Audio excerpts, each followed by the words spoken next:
for choreography and dance, and just fabulous. And goes by Raquel Blue in drag, but actually it's Robert Rigsby, and I want to welcome you back to Moments of Clarity. Thank you so much. Again, it is amazing to be back here with you again, Tiffany. I love, because, it's amazing to be here with you because we get to talk about the most random things. Right. And well, as long as it applies. I like educating people on things that they don't know and they don't have information about. On Facebook Live, we're on Facebook Live, and thank you guys for all your support. Somebody asked, Kenny Miles asked what the difference is between a drag queen and a crossdresser. And I think a lot of people don't know the difference. There's a kind of a big difference between drag and cross-dressing. Kind of. It's a huge thing. The world of drag is meant to be for entertainment. It is a world of, whether male or female impersonating the opposite sex, or, as a female, it's called femme and diva, impersonating the same sex. It's an impersonation of one of the sexes. Or, at this point in time, I don't even know anymore. It's just a grab bag because everybody's doing everything. Cross-dressing is basically someone just looking like a male wanting to dress in a wig and a dress and being feminine, but not performing. But, there's variations on the theme of that as well because, it is usually, in my experience, it has usually been heterosexual men who wanted to wear women's clothes. Right. We look at that in such a different perspective now. But there are still men that want to just literally just be in female clothes. Women do the same thing occasionally, but it's not as dramatic and as drastic because women wear pants now.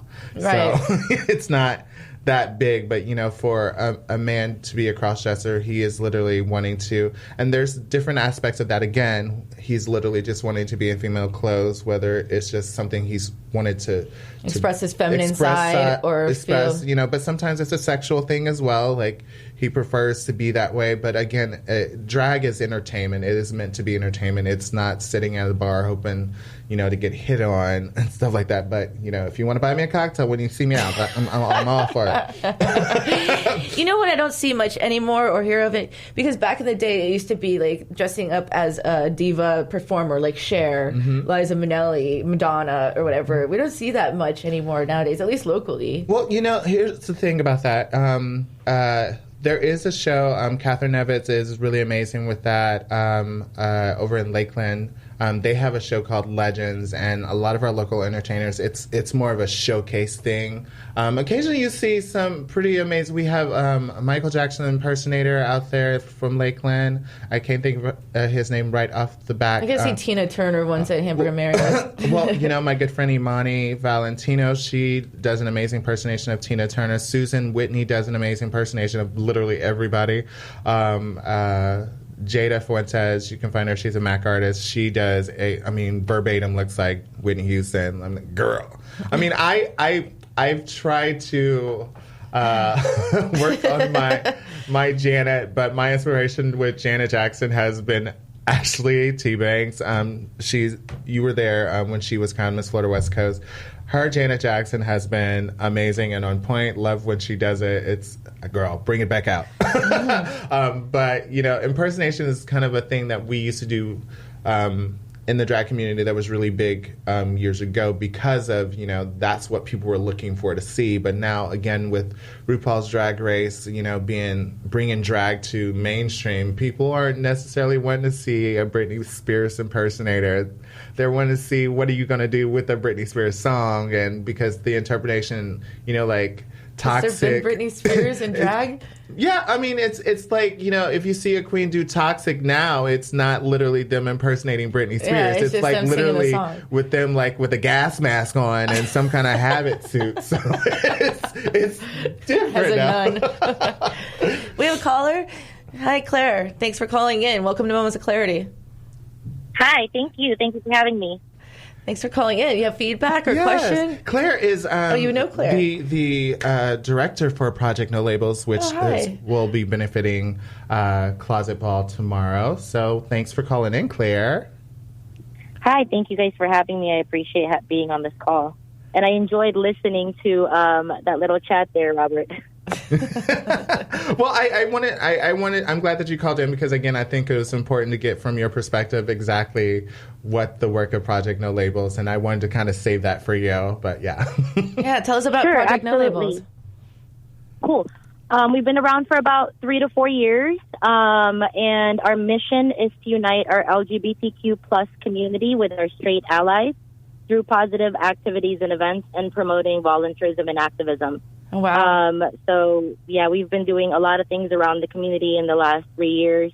2019, we kind of took a little bit of a step back to reevaluate since we kind of grew really quickly as an organization. And, being as a social organization or socially based organization, we got to kind of hear around our community what the real issues were. And so we had to take a step back and really make sure we were headed in the direction that the community needed. Wonderful. Yay. Wonderful. It's you guys donate to charity or are the charity? No, we're actually a 501c3 organization. Right. So yeah, we're a nonprofit organization. We do a lot of things from family-friendly events, monthly volunteering. We had monthly meditation for mindfulness and wellness. Awesome. We've just launched a program actually just a couple days ago to help with mental health, which from speaking to our community consistently, it seemed like everybody was kind of struggling with the same things. And one of those main issues were mental health, and just having it be affordable and having it be of quality of service. So we created a program geared exactly for that, something that is quality of service as well as affordable. That's great. Do you mind if I talk a little bit more about that? Sure, please do.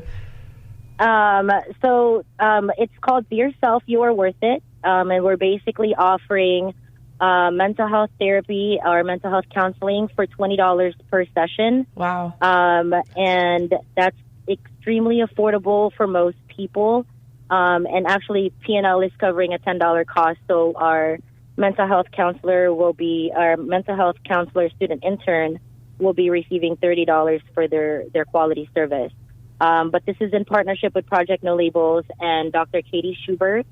And our mental health counseling student intern staff, Ostro. And it's launching, we're booking now 4 appointments, and it's launching January 6th till April 28th. And it's a limited amount of time. It is a pilot program, so we have limited hours for this program. Right. But if everything goes well, then this is something that we want to continue to provide for the community. Very It's cool. Definitely a start. It's definitely a start. Yeah, that's amazing. So yeah. Yes, for sure. You can follow us, and if this is a service that, and please, if you are listening to the station, please definitely share this station as well as this service. You can find it on projectnolabels.org under the mental health program tab. And I just really want to reiterate, like it's hard to find quality mental health therapy and mental health counseling. So when you find it, definitely hang on to it and definitely continue to go to these sessions because it's what's going to help you get through the hard times. Mm-hmm. And sharing it allows your friends and family and your loved ones to know that these type of resources are available out there. Because you never really know. You can't really tell like who's struggling. Everybody tries to wear a smile on their face. So it's Couldn't really agree important more. to just... You never know what someone else is going through. Absolutely. Yeah, everyone has something. Right. So that is amazing. And if I can help any way I can, Claire, let me know. And contact me after the show. Robert has my info. Well, I'm excited that you guys actually get to meet tomorrow. Oh, we'll meet tomorrow. I'm one of the judges. Yes. So we'll talk more tomorrow at the Closet Ball. It's going to be pretty, because I told Claire that I'm really excited because one of our judges works with mental health, and she was telling me about this a couple of days ago.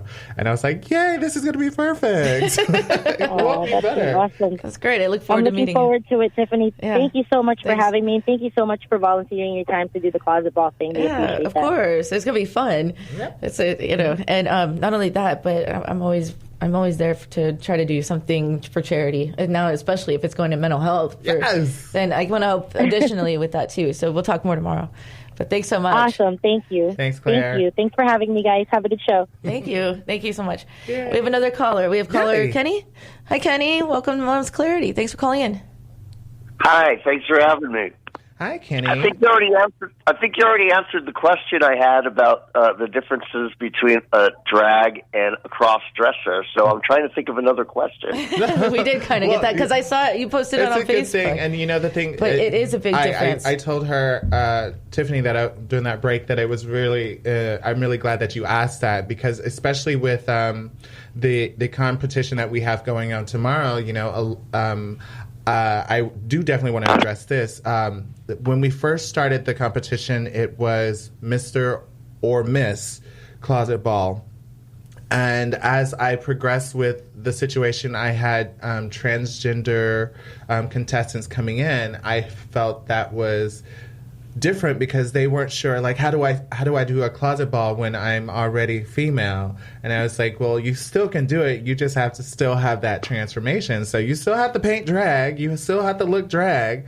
We don't want Walmart fish. It would still take me 3 hours to look like you do as Raquel. It will. I mean, that's the same still thing. It's still that. It's hard to do, even if, Yeah. It's a lot of work. I just won't have as much duct tape. You still actually use, well, yeah. You still need some, but we took the title Mr. and Miss away, and it has become just Closet Ball because I wanted to make sure that everyone knew that they were all inclusive, and it did not mean that you had to be a guy or you had to be a girl or you had to portray either one. Right. You can literally be whoever, and I wanted it to be a situation so that everyone knew that they were welcome, they were loved, and that they were eligible to compete for this. The difference is you don't want anyone excluded for preferences. Because of course, gender. I do compete in pageants and I love, but I love my title when I'm Miss something or Miss whatever. I love that. I get in the gigs for that. You get paid. It's more on your resume. It's great to have a title. Like right now, I'm the current reigning. Well, I hate saying current reigning. It's like horrible to me. It's like but Miss Mardi Gras. 2019, so I'll be giving that title up in February. But Miss Florida West Coast, red and white. Miss Florida West Coast, Miss Florida Gulf Coast, Florida Miss Cityside, 2016, which I'm so excited. Some of my sisters from Cityside will be there tomorrow. But again, like the cross-dressing thing is such a huge thing in our community that we've all seen for a very long time and just accepted it for what it was. They weren't wanting to get up on stage and perform and things of that nature. I think that's the difference, is like wanting to dress as a woman or as a man, whichever cross is opposite. But more in like a real form, like looking like just a beautiful woman rather than a glamorous with diva. Earrings that hurt and glitter everywhere. So yeah.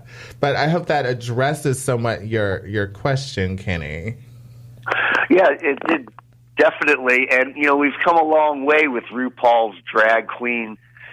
There was a sitcom, Get Smart, back in the 60s, and there was a circus episode, and one of the performers was named Gertie Jerry, and the left side of Gertie was a female with long hair, and the right side was Jerry in a suit and tie. And I'm thinking that was the first cross-dresser or transgender in a sitcom. And at points, they were talking to each other like they were different people, even though they were the same person. I mean, I thought that was genius. Well, with that is something that we've seen a lot in our in entertainment, because it's an entertaining way to present the half and half. But it's not necessarily transgender. No. It is, because that would literally be the cross in between. It is not transgender. Well, back in the 60s, you couldn't put a transgender on TV. That was right. But still, so like a Crying Game, that movie. I don't know what year that was made in, but we'll have to Google it. But there was a lot of things that back in the 60s weren't okay. But there's a lot of things about back in the 60s that we did not know because we did not. We were not educated in that direction. And, there was a lot of LGBT actors and performers and musical theater people that were working in the community, but it was just unspoken because it was one of those things. But again, like the half and half, I've seen it so many times done by entertainers, and it's meant to be entertaining because what is that song from the Mannequin or I've seen it done. I've Nothing's had gonna the stop time of my life from Dirty Dancing. Like I've seen. Nothing's gonna stop us now.